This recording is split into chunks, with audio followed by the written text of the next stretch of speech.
Sup, y'all, bring you guys another video. Yeah, as we all know, or if you don't know yet, Ryan Garcia recently fought against Javier Fortuna over at the Crypto.com Arena in Los Angeles, California, USA. Fight ended in the 6th round with Ryan Garcia winning the fight by knockout. Yeah, Ryan Garcia, he looked definitely better compared to the last fight against Tego. He looked much better in this one, more patient, more calculated, uh, smarter, more picky with his shots, and he was able to score multiple knockdowns, one in the 4th, one in the 5th, and eventually in the 6th that led to the knockout win.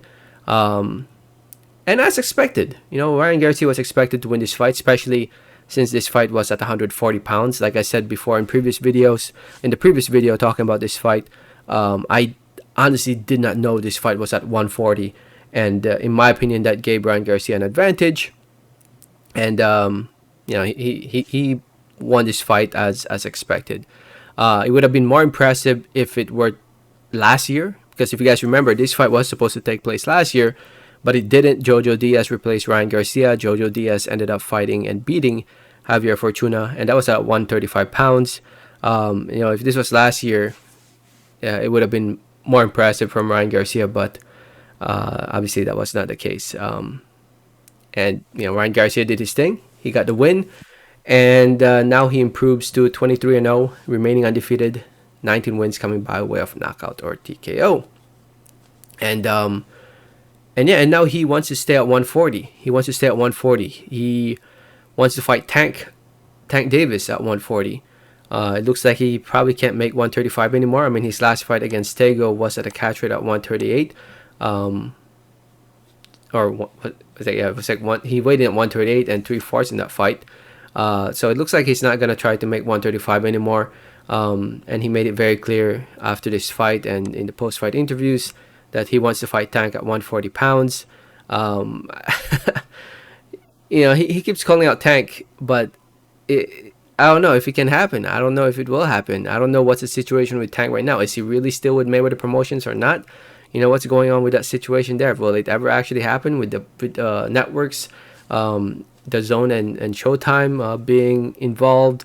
It's the politics in boxing prevents a lot of fights from happening, and unfortunately, I think Ryan Garcia versus Gervonta Tank Davis is one of those fights that we won't see for a while, which is quite unfortunate because I'd love to see it. I think we need to see it, but it's not gonna happen. And if it does happen, it looks like it's gonna be at 140 pounds. I mean, that's okay.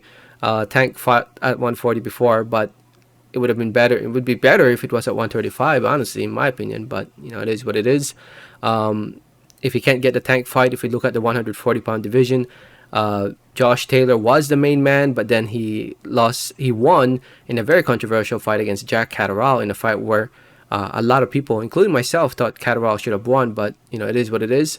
Josh Taylor still holds 2 belts. I believe I think he vacated the WBC, if I remember correctly. But he still holds 2 belts. And looking at this division, it will be interesting to see how Ryan Garcia will do against some of these guys. But with the politics of boxing, again, the politics, it's not. These fights are hard to make. Josh Taylor's with Top Rank and ESPN.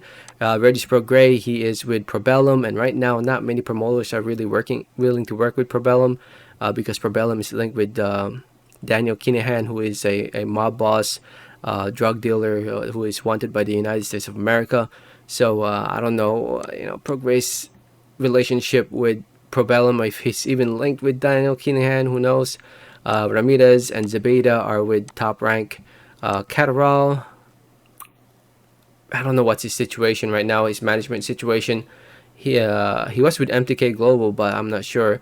Matias fights with PBC, Barbosa ESPN, Ergashev, PBC usually, Akhmedov, not sure. Russell, PBC, Martin. Maybe they can make the Martin fight. I think that would be a good fight actually for Ryan Garcia. That would be a tough fight for Ryan Garcia. So, I hope Ryan Garcia, because it looks like he has no interest in fighting Devin Haney. who is the one and only champion right now at 135 pounds. That's why he moved up in weight. I honestly think he doesn't want anything to do with Devin Haney. Um, so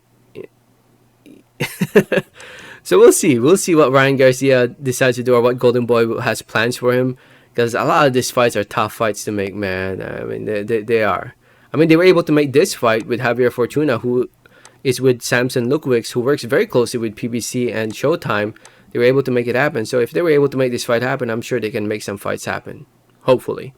But yeah, tough loss for Fortuna at the age of 33 years old. What's next for him? Fortuna can go back to the drawing board like he did after losing to Joseph Diaz. He went back to his home country of the Dominican Republic, defeated Rafael Hernandez, and I think he should just do that. Go back to his home country, get an easy fight, easy win, maybe one or two easy wins, and get back at it and fight a top contender at 135 pounds. I think Fortuna is a much better fighter at 135. He kind of looks slow and sluggish in this fight, and you can tell that he looks soft in the belly. So yeah, I think 135 pounds is not for him. I think definitely. I think 140 pounds is not for him. Definitely move back down to 135. But we'll see what happens next. I'll keep you guys updated on them. So subscribe if you haven't yet. Please hit that like button if you haven't yet. Please let me know your thoughts in the comments. Thanks for listening and watching, and like always, have a great day. All right, thanks.